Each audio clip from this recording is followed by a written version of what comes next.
Como compreender um pouco mais sobre energia? O que é essa energia que tantas pessoas falam, né, que a gente não vê, que a gente não percebe, mas que a gente sente? Essa energia, ela recebe muitos nomes. Os asiáticos chamam ela de Qi, né? Os chineses escrevem Qi, C-H-I, e os japoneses escrevem Qi, K-I. Mas ela também é conhecida em diversas outras culturas, como sopro vital, orgone, prana. Essa energia, para mim, é a informação que sustenta tudo que existe nesse universo. É a inteligência que faz, por exemplo, os planetas não se chocarem. É a inteligência que faz uma célula virar um determinado órgão e não outro. É a energia que está entre os átomos, entre as moléculas, os pósitrons, os neutrinos. Então é dessa energia que a gente fala, dessa influência, dessa inteligência que sustenta, né, os nossos campos, os nossos corpos sutis. E a gente pode dividir essas energias em 3 tipos: a energia cósmica, a energia humana e a energia terrestre. É interessante a gente dividir, separar, só para a gente poder avaliar melhor se a gente está olhando para as 3 influências, ok? Mas na verdade elas não se separam, é tudo junto. Então a energia cósmica trata da influência dos astros, né, na nossa vida, aqui no nosso planeta. Há tempo se estuda a influência dos planetas na nossa vida, né? A astrologia nasceu principalmente com essa força aí de ajudar a gente a entender quais as influências, né, do nosso mapa astral. Existe uma pequena diferença entre a astrologia ocidental, que tem como base os 4 elementos, né, da natureza, para a astrologia oriental, que trabalha como base 5 elementos. Mas as duas buscam compreender a influência dos astros, né, das constelações no momento de nascimento e desses elementos, né, no momento de nascimento, mas também é possível a gente avaliar qual o melhor momento para fazer determinadas coisas, determinadas atividades. Né? Quando a gente vai fazer, por exemplo, uma casa, através do Feng Shui, a gente avalia qual é o melhor momento para começar, a lua influencia. Então é muito interessante quando a gente observa sim que existe essa alteração. Inclusive pesquisas mais recentes mostram que quando, por exemplo, há mais explosões solares, reverbera aqui na Terra como mais agressividade, mais problemas psiquiátricos, entende? Então isso é muito interessante a gente observar como que a gente está. A gente observa isso na nossa vida ou a gente está, não, isso não vale a pena, isso não é importante, porque isso pode mostrar se a gente está ou não conectado com a natureza. A gente observa, por exemplo, a influência da lua nas marés. E como que não vai influenciar na gente se a gente também é água, mais 70% do nosso corpo é água? Como que não influenciaria? Então já tem sim estudos, principalmente na área de psicologia ambiental, trazendo essas informações pra gente. Já a energia humana se preocupa em como que essa energia flui no nosso corpo. Como que está sendo a troca energética, como que a gente está captando a energia, claro, nessa interação com o cosmos, com o universo, e como que essa energia está circulando no nosso corpo. Né? Também como a gente troca com a Terra, com a energia terrestre, como que essa energia então circula no nosso corpo. A gente tem aí a medicina tradicional chinesa que cuida do fluir dessa energia no nosso corpo através da acupuntura, que é fantástica. Mas a gente precisa entender que a gente troca essa energia com a Terra, com o cosmos. E como que a gente está trocando? Está tendo bloqueio ou essa troca está sendo tranquila? Sim, a gente troca com outras pessoas também. Uma das formas da gente trocar essa energia com outras pessoas é através dos chakras. Os chakras são vórtices energéticos que a gente tem no nosso campo e aí a gente troca energia, né, com a energia terrestre, com a energia cósmica, com a energia das outras pessoas através desses vórtices energéticos. Mas a gente também troca através da respiração, através da alimentação. E aí, isso é importante para a gente ver como que nós estamos fluindo, né, energeticamente. Existe algum bloqueio? A gente tem o Reiki que também ajuda, né, nesse desbloqueio desses canais. Então temos diversas outras práticas que vêm aí nos ajudar a desbloquear, né, essa energia no nosso campo. E seguindo com essa classificação vem a energia terrestre. Como que está a energia de onde eu habito, de onde eu trabalho? O que esse campo, né, vibracional me passa? E aí a gente tem N estudos que mostram a influência, né, da habitação, a influência das cores, a influência inclusive da janela, a quantidade de janela. Um ambiente mais escuro, ele não é favorável ao aprendizado. Já um ambiente com muita janela também não.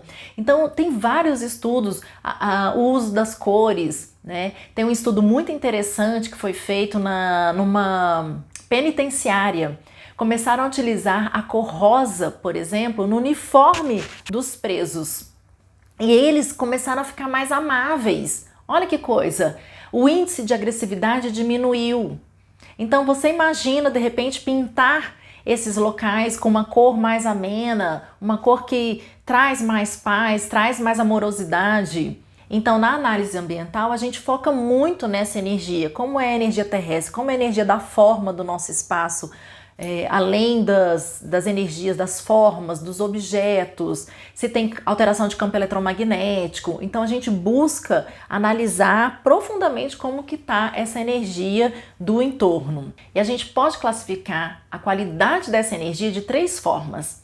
A melhor, claro, é a Sheng Qi, é a prosperidade, é a energia que traz abundância, é a energia que está fluindo de forma tranquila, né? Que é harmonizadora, então que traz então esse fluxo de forma harmônica, tanto o fluxo interno no próprio corpo, o fluxo do ser humano com a Terra, a energia na Terra em si, né? E quando entra então em confluência, em sincronicidade com a energia cósmica, então melhor ainda. Então é excelente, é a melhor energia, é a que todos nós queremos e todos nós buscamos.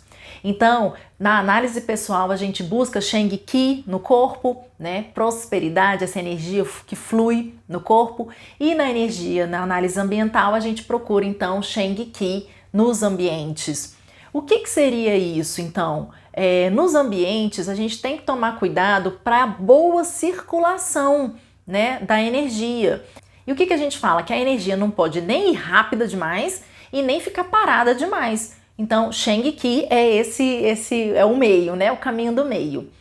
Quando a gente fala, então, que a energia está rápida demais, significa que ela está agressiva. E a gente chama isso de Shaki. Então, é uma energia de agressividade. O que pode trazer a agressividade? Excesso, por exemplo, de aparelhos eletrônicos. Deixa a energia do ambiente mais yang, mais agressiva, entende? O nosso corpo ele vai precisar combater. Mas a gente tem 2 formas de reagir a isso. Ou a gente combate, ou a gente luta, ou a gente foge, né? Essa digamos, é a nossa base, né? Como a gente foi programado. Então tem algumas pessoas que vão se tornar agressivas e tem outras pessoas que vão se tornar depressivas. Então, voltando aqui, a gente precisa tomar cuidado com as energias agressivas do nosso ambiente. Sabe o que mais que é muito comum? Eu pegar a antena de celular, isso gera agressividade. Além disso, objetos que estão com uma carga muito negativa, eles podem estar pulsando assim, sabe? E mandando aquela energia ruim para o objeto. Isso também é Shaki. Outra forma de Shaki muito comum é morar perto de metrô, de túneis de viaduto, de ruas muito movimentadas, ou seja, energias que são agressivas, tá? Então, tem N possibilidades ainda, né, de energia de Shaki, mas eu não conseguiria falar tudo aqui para vocês. Mas só para vocês terem uma ideia, se de repente na casa de vocês, no trabalho de vocês, vocês não estão com excesso de Shaki, né, excesso de agressividade. No corpo, o que isso pode trazer? Uma hiperatividade, por exemplo, de um órgão, de uma glândula, né? Então a gente começa a ver a energia rápida demais, agressiva demais. A gente pode sentir a multiplicação, por exemplo, das células de forma desordenada, que são os tumores, os cistos, os pólipos, certo? Então a gente precisa tomar cuidado no corpo com essa energia acelerada, essa energia de agressividade. Novamente, o que a gente busca? Sheng Qi, prosperidade. A gente busca esse fluir tranquilo no nosso corpo, tá? E quando essa energia está bloqueada, está parada, a gente chama de Si Qi. O que é muito comum, então, no ambiente e que traz Si Qi? Coisas quebradas, bagunça, aquele tal do quarto da bagunça. Gente, quando alguém fala isso pra mim, ai meu Deus, eu quero ter um troço. Não pode ter esse trem, esse negócio na nossa casa. Quarto da bagunça, não existe isso. Você pode ter um depósito, isso tá tudo certo, mas que ele seja organizado. Que quando você precisa de alguma coisa, você vai lá e encontra, entende? Então não tenha Si Qi na sua casa. Por que isso? Por que isso é muito importante? A gente não fala que é importante a gente ter uma relação com o cosmos. A nossa casa, ela vibra em uníssono, ela tem que vibrar em uníssono, ela ressoa ao universo. Então vamos imaginar que esse cômodo, né, da sua casa, o tal do quarto da bagunça, tá na área leste.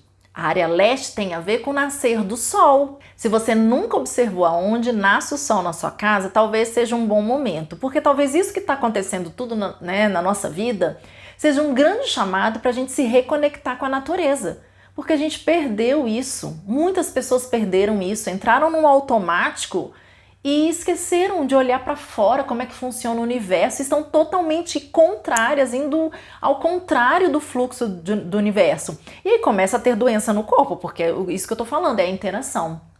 Então você imagina, voltando aqui, né, do quarto da bagunça lá no leste. O leste tem a ver com crescimento, tem a ver com aquele ânimo, né, de romper a casca, de ousar, de ter coragem. Então, se você tem um Si Qi, que é uma energia estagnada, parada no leste, vai ser mais difícil para você ousar, ter coragem, romper a casca, entende? E assim a gente vai fazendo a correlação com os diversos pontos cardeais, com as diversas energias do universo. Então, a gente precisa sim fazer essa análise de dentro para fora, para entender como que tudo isso está funcionando e está influenciando a nossa vida. Então, Si Qi é energia de estagnação, não pode ter coisa quebrada, bagunçada. É interessante também cuidar com lugares, tipo terreno baldio, porque normalmente fica aquela energia, né, que não vai para frente, começa a juntar entulho. Outro lugar muito perigoso também é pântano. Se você mora perto de um pântano, tem que tomar cuidado. Lembrei agora também do lixo, o lixo que fica muito acumulado, é Si Qi, é uma energia nociva, uma energia parada. E no nosso corpo, quando a gente tem Si Qi, é um bloqueio, a energia não flui ali, não chega a energia até aquele órgão. E aí a gente começa a ter os hipos, né? A falta de energia para aquele órgão trabalhar. E aí ele começa a ficar mais lento, a ter aí a sua função diminuída. Então aí tem um Si Qi, uma energia estagnada, um bloqueio no corpo. E aí a gente vai atrás então das curas disso, né? E são N possibilidades, gente. Esse é um convite que eu faço para vocês. Vamos olhar para todas essas frequências do corpo, do ambiente, a energia, a influência cósmica, para que a gente flua mais rápido. Então tem N terapias, né? A radiestesia é uma técnica muito incrível porque ela detecta, vê qual é a prioridade e já indica um tratamento. O Reiki é fantástico, que a gente pode tanto utilizar em si, né, na gente mesmo, em outras pessoas e também no ambiente. E aí a gente vai junto, aliando, né, as outras técnicas. Como eu falei, tem a acupuntura, tem a própria fisioterapia, uma quiropraxia, auriculoterapia, aromaterapia. A gente tem N possibilidades. O convite é para a gente se antecipar, não deixar esse bloqueio ou essa agressividade virar crônico, porque aí é muito mais desafiador a gente trazer para o meio, né, para Sheng Qi, ok? Então esse é o bate-papo que eu queria ter com vocês. Espero que clareie aí um pouco mais sobre as diversas influências dessa energia na vida de vocês. Espero que tenha feito sentido. Se gostou, compartilhe, curte aí e eu te agradeço a companhia. Um grande abraço e até a próxima!